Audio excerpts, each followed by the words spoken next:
September 3 590 ഒരിക്കലും അധികാരം ആഗ്രഹിക്കാത്ത ആശ്രമത്തിന്റെ ശാന്തമായ അന്തരീക്ഷത്തിൽ പ്രാർത്ഥനാ ജീവിതത്തിനായി മാത്രം കൊതിച്ചിരുന്ന ഒരാളെ ജനങ്ങളുടെ അഭ്യർത്ഥന പ്രകാരം റോമിലെ സിംഹാസനത്തിലേക്ക് കൊണ്ടുവന്നു.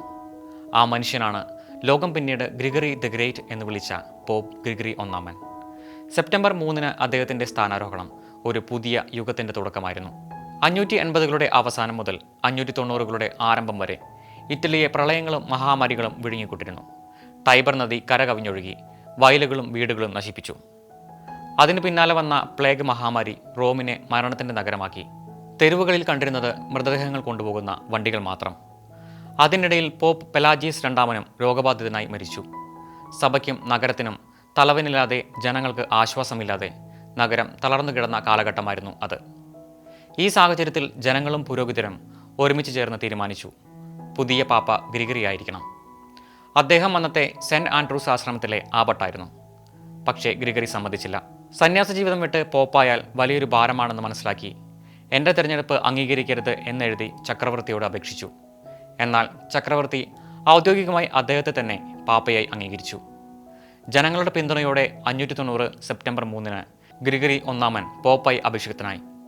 അന്നു മുതൽ അദ്ദേഹം സഭയുടെ മാത്രം നേതാവല്ല, റോമിൻ്റെയും യൂറോപ്പിൻ്റെയും ചരിത്രം നിർണയിച്ച നേതാവായി അദ്ദേഹം മാറി. ഗ്രിഗറിയുടെ പ്രവർത്തനം സഭയെയും യൂറോപ്പിനെയും പുതിയ വഴിയിലേക്ക് നയിച്ചു. 596 അദ്ദേഹം ഇംഗ്ലണ്ടിലേക്ക് ഗ്രിഗോറിയൻ മിഷൻ ആരംഭിച്ചു. ആ മിഷണറിമാർ ആംഗ്ലോ സാക്സണുകളെ ക്രിസ്തീയ വിശ്വാസത്തിലേക്ക് കൊണ്ടുവന്നു. ഇത് ബ്രിട്ടന്റെ ഭാവി വിശ്വാസ ചരിത്രം നിർണയിച്ച സംഭവമായി. അദ്ദേഹം ആരാധനാ രീതികളിലും പുതുക്കലുകൾ കൊണ്ടുവന്നു. പിന്നീട് കാലക്രമത്തിൽ അവയാണ് ഗ്രിഗോറിയൻ ചാൻഡിന്റെ അടിസ്ഥാനമായത്. ഗ്രിഗറിയുടെ ആരാധനാ ശൈലികൾ നൂറ്റാണ്ടുകളോളം സഭയുടെ ആത്മീയ സമ്പത്തിന്റെ ഭാഗമായിരുന്നു. അദ്ദേഹത്തിന്റെ ഗ്രന്ഥങ്ങളിൽ ഏറ്റവും പ്രശസ്തമായത് പാസ്റ്ററൽ കെയർ ആണ്.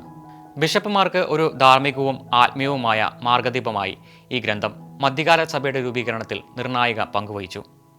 ചരിത്രകാരന്മാർ പറയുന്നു, 590 സെപ്റ്റംബർ 3 നടന്നത് ഒരു സാധാരണ പോപ്പിന്റെ അഭിഷേകം മാത്രമല്ല, അത് മധ്യകാല സഭയുടെ തുടക്കമായിരുന്നു. അന്നു മുതൽ പാപ്പ ആത്മീയ നേതാവിനൊപ്പം രാഷ്ട്രീയവും സാമൂഹികവുമായ നേതാവുമായി മാറി. ഒരു സന്യാസിയായിരുന്ന ഗ്രിഗറി പോപ്പാവാൻ ആഗ്രഹിച്ചിരുന്നില്ല. പക്ഷേ അദ്ദേഹത്തിന്റെ വിനയം, ഉത്തരവാദിത്വബോധം, കാലത്തിന്റെ വിളിയോട് പ്രതികരിച്ച ധൈര്യം, ഇതാണ് അദ്ദേഹത്തെ ഗ്രേറ്റ് ആക്കിയത്. അതിനാൽ സെപ്റ്റംബർ 3 ഇന്നും നമ്മോട് പറയുന്ന സന്ദേശം വ്യക്തമാണ്. യഥാർത്ഥ മഹത്വം അധികാരലോലുപതയിൽ നിന്നല്ല, സേവനത്തിൽ നിന്നാണ്. ഒരിക്കൽ അദ്ദേഹം സ്വീകരിച്ച ആ ഭാരമേറിയ വിളി പിന്നീട് മുഴുവൻ യൂറോപ്പിന്റെയും സഭയുടെയും ഭാവി മാറ്റിമറിച്ചു.